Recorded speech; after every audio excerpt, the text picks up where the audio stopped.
പരീക്ഷയ്ക്ക് തയ്യാറെടുക്കുന്ന എൻ്റെ പ്രിയ മക്കളുമാർക്ക് ദ വേ ടു സക്സസ്സിലേക്ക്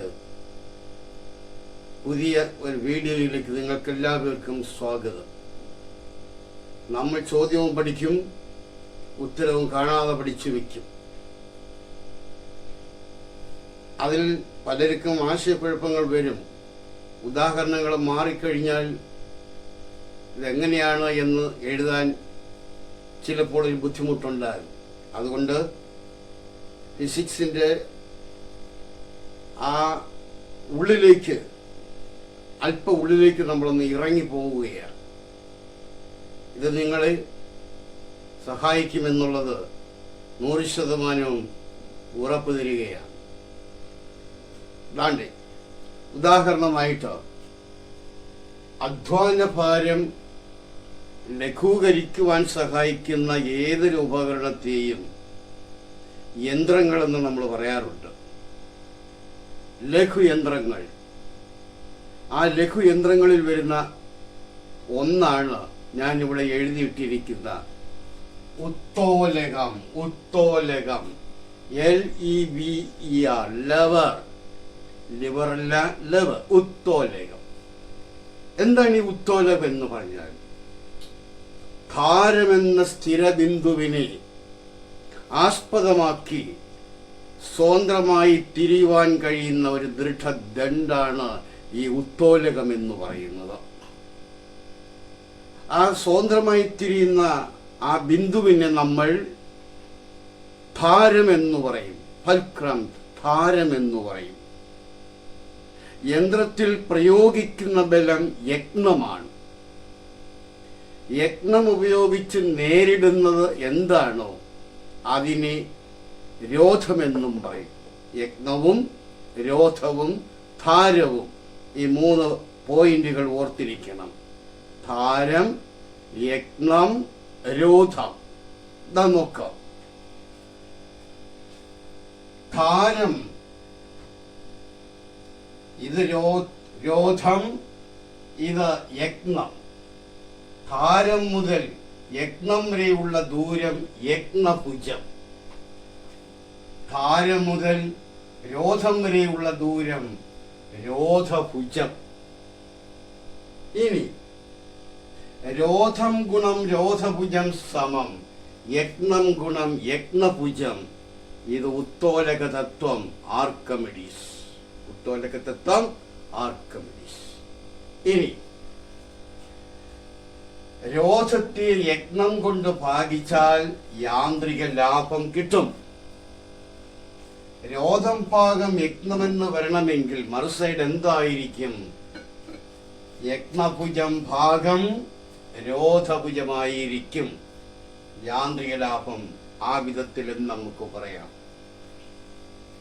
യജ്ഞഭുജം വലുതാണെങ്കിൽ, ന്യൂമറേറ്റർ വലുതാണെങ്കിൽ ഉത്തരം 1 കൂടുതലായിരിക്കും. യജ്ഞഭുജം കുറവാണെങ്കിൽ, ന്യൂമറേറ്റർ ചെറുതാണെങ്കിൽ ഉത്തരം 1 കുറവായിരിക്കും. മനസ്സിലാക്കി വെച്ചേക്കേണ്ടുന്നത്. ദാണ്ടെ ഒന്നാം വർഗം ഉത്തോലകം എന്ന് പറയുമ്പോൾ ഭാരം രോധത്തിനും യജ്ഞത്തിനും ഇടയിൽ വരണം. ഇതാണ് നമ്മൾ അറിയേണ്ടുന്നത്. ഒന്നാം വർഗം എന്ന് പറയുമ്പോൾ ഭാരം രോധത്തിനും യജ്ഞത്തിനും ഇടയിൽ വരണം. അതാണ് ഒന്നാം വർഗം. ഒന്നാലോചിച്ച് നോക്കാം. സീസ, അത് ഒന്നാം വർഗ ഉത്തോലകമാണ്. കത്രിക ഒന്നാം വർഗം ഉത്തോലകമാണ്. ഉറപ്പിച്ച കപ്പി, ചലിക്കുന്ന കപ്പിയുമുണ്ട്, ഉറപ്പിച്ച കപ്പിയുമുണ്ട്. വെള്ളം കോരുന്നത് ആ ഒരു ഭാഗത്ത് തന്നെ കിടക്കുന്ന കപ്പയാണ്. ഉറപ്പിച്ചടിച്ചു പോകുന്നില്ലല്ലോ, അത് സ്ഥാനം മാറുന്നില്ലല്ലോ. അത് ഒന്നാം വർഗം ഉത്തോലകമാണ്. ഇവിടെ ഭാരത്തിന്റെ സ്ഥാനം മാറുന്നതിനനുസരിച്ച് യാന്ത്രിക ലാഭം 1 ആകാം, 1 കൂടുതലാകാം, 1 കുറവുമാകാം. ഒന്നാം വർഗത്തിൻ്റെത് അങ്ങനെയാണ്. ഒന്നിൽ കൂടുതലാകാം, ഒന്നാകാം, ഒന്നിൽ കുറവുമാകാം. എന്നാൽ ഉറപ്പിച്ച കപ്പി അതിൻ്റെ ഡയമീറ്ററിൻ്റെ പകുതിയാണ് ധാരത്തിൽ കിടക്കുന്നത്. അതുകൊണ്ട് റേഡിയസ് 2 വശവും തുല്യമാണ്. അതിൻ്റെ യാന്ത്രിക ലാഭം 1 ഉറപ്പിച്ച കപ്പിയുടെ യാന്ത്രിക ലാഭം 1. താണ്ടി ഉദാഹരണങ്ങൾ ത്രാസുണ്ട്, സാധാരണ ത്രാസുണ്ട്, കത്രികയുണ്ട്, സീസ ഉണ്ട്, അതുപോലെ ഉറപ്പിച്ച കപ്പി. ഇതെല്ലാം 1-ാം വർഗമുത്തോലകത്തിന് ഉദാഹരണമാണ്.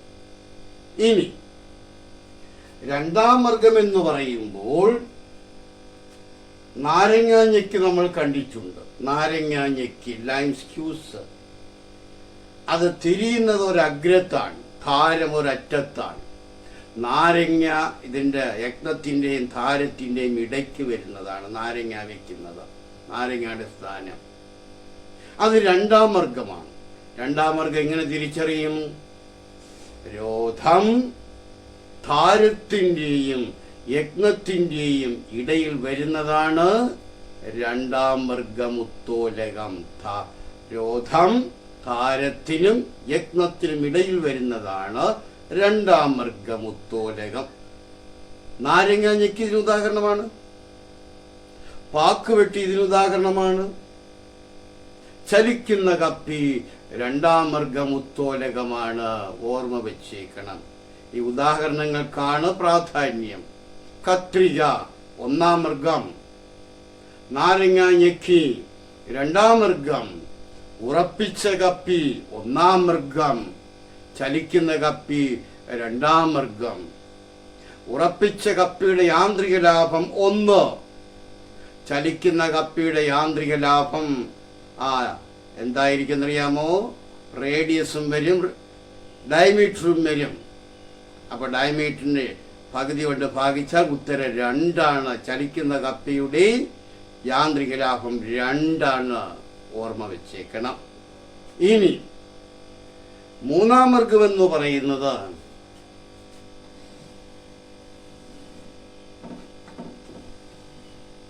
ഈ ചവണ കണ്ടേ, ചവണ ഇത് തിരിയുന്നത് ഇവിടെയാണ് ധാരം, ഇവിടെയാണ് ഞാൻ ബലം പ്രയോഗിക്കുന്നത് യജ്ഞം, ഇവിടെയാണ് രോധം വരുന്നത്. കണ്ട? അപ്പൊ യജ്ഞം ധാരത്തിന്റെയും രോധത്തിന്റെയും ഇടയിൽ വരുന്നതാണ് 3-ാം വർഗം. ഈ 1-ാം വർഗം, 2-ാം വർഗം, 3-ാം വർഗം ഉദാഹരണങ്ങൾ സഹിതം പഠിച്ചു വെച്ചേക്കണം. 3-ാം വർഗം ഉത്തോലകത്തിന് ഉദാഹരണം ചവണ. ഓർത്തു വെക്കണം, ചവണ 3-ാം വർഗം. ചരിവുതലം എന്ന് കേട്ടിട്ടുണ്ട്. എന്താണ് ഈ ചരിവുതലം? ഇതാ നോക്കിയേ,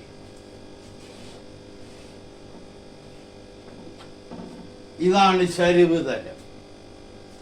ഇത് ചരിവുതലത്തിന്റെ നീളം, ഇതാ ചരിവുതലത്തിന്റെ ഉയരം.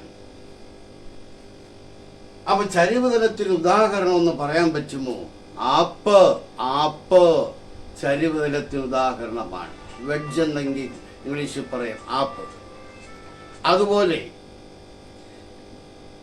ഇരട്ടച്ചരിവുതലം, ഇരട്ടച്ചരിവുതലത്തിന് ഉദാഹരണമാണ് കോടാലി. ഓർത്തു വച്ചേക്കണം, ഇരട്ടച്ചരിവുതലത്തിന് ഉദാഹരണമാണ് കോടാലി. ചരിവുതലത്തിന് ഇനി ഉദാഹരണങ്ങളുണ്ട്. സ്ക്രൂ, അതിൻ്റെ ആ പിരി നമ്മൾ ഒന്ന് ഡിസൈൻ ചെയ്ത് നോക്കിയാൽ ഒരു ത്രികോണത്തിൻ്റെ വലിയ വശ ഹൈപ്പോട്ടന്യൂസ്, അതിന് സമാനമായിരിക്കും ഈ സ്ക്രൂ ഇങ്ങനെ പിരിഞ്ഞ് വരുന്നത്. അപ്പോൾ സ്ക്രൂ ഒരു ചരിവുതലമാണ്. അതുപോലെ തന്നെ ഈ സ്ക്രൂ ജാക്ക് ഉണ്ടല്ലോ, വണ്ടിയൊക്കെ പൊക്കാനായിട്ട് ഉപയോഗിക്കുന്ന ഇങ്ങനെ പിരിയൊക്കെ ഉള്ളത്, അതും ചരിവുതലത്തിന് ഉദാഹരണമാണ്. ഇരട്ടച്ചരിവുതലത്തിന് ഉദാഹരണമാണ് കോടാലി ഇരട്ടച്ചരിവുതലത്തിന് ഉദാഹരണമാണ്. ഇതെല്ലാം ഉദാഹരണവും പഠിക്കണം. അതിൻ്റെ യാന്ത്രിക ലാഭം എങ്ങനെ വരുന്നു എന്നുള്ളതെല്ലാം മനസ്സിലാക്കി വെക്കണം. ഇതൊക്കെ പരീക്ഷയ്ക്ക് വളരെ പ്രാധാന്യമുള്ളതാണ്. ഇനി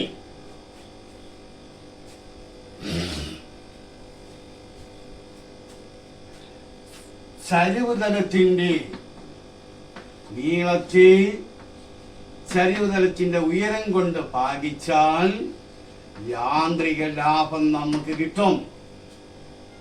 അപ്പൊ ചരിവുതലത്തിന്റെ നീളം വലുതാണല്ലോ, ഉയരം കുറവാണല്ലോ അല്ലേ?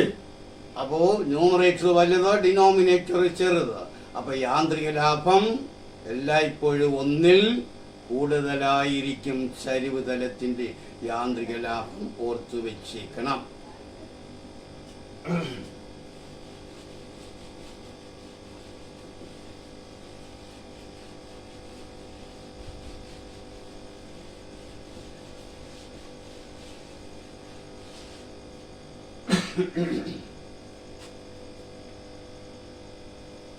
അപ്പൊ നമ്മൾ ഇതുവരെ നോക്കിയത് ഉത്തോലകം എന്താണ്, ഒന്നാം വർഗം, രണ്ടാം വർഗം, മൂന്നാം വർഗം, ഉദാഹരണങ്ങൾ സഹിതം നമ്മൾ പഠിച്ചു വച്ചേക്കണം.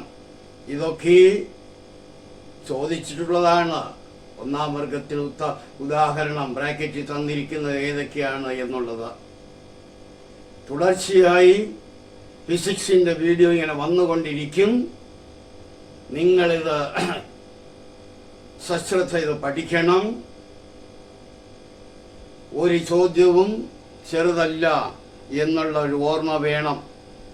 തുടർച്ചയായി വീഡിയോ ഇങ്ങനെ വന്നുകൊണ്ടിരിക്കും. നിങ്ങളത് സബ്സ്ക്രൈബ് ചെയ്യണം. ബെൽ ബട്ടൺ അടിക്കുകയാണെങ്കിൽ ഇതിൻ്റെ തുടർച്ച നിങ്ങൾക്ക് വീണ്ടും കിട്ടിക്കൊണ്ടിരിക്കും. ഇന്ന് ഞാൻ തുടക്കമൊന്ന് കുറിച്ചിരിക്കുകയാണ്. തുടക്കം കുറിച്ചു. ഇതേപോലെ ഇനി പല പല മേഖലകളുണ്ട്. ഫിസിക്സിന്റെ പല മേഖലകളുണ്ട്.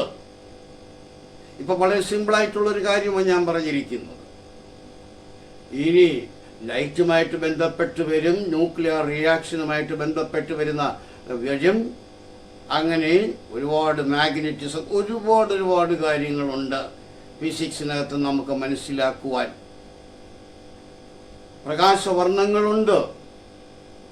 പ്രാഥമിക വർണ്ണം എന്താണ്, ദ്വിതീയ വർണ്ണം എന്താണ്, പൂരകവർണ്ണം എന്താണ്, ഇതെല്ലാം വിശദമായി ഞാൻ അങ്ങോട്ട് പറഞ്ഞുകൊണ്ടിരിക്കും. നിങ്ങൾ വീഡിയോ കാണണം, ശ്രദ്ധയോടുകൂടി അത് കാണണം.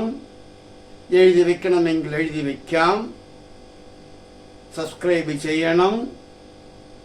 ബാക്കിയൊക്കെ ഞാൻ പറയേണ്ട കാര്യങ്ങളില്ലല്ലോ, നിങ്ങൾക്ക് തന്നെ അറിയാവുന്നതാണ്. ഇന്ന് ഞാൻ തുടക്കം കുറിച്ചിരിക്കുന്നത് ഒരു ചെറിയ വീഡിയോ ഇട്ടും കൊണ്ടാണ് തുടക്കം കുറിച്ചിരിക്കുന്നത്. നിങ്ങൾക്കെല്ലാവർക്കും നല്ലത് മാത്രം സംഭവിക്കട്ടെ. വീണ്ടും നമ്മൾ കണ്ടുമുട്ടും അടുത്ത വീഡിയോയിൽ. ബൈ.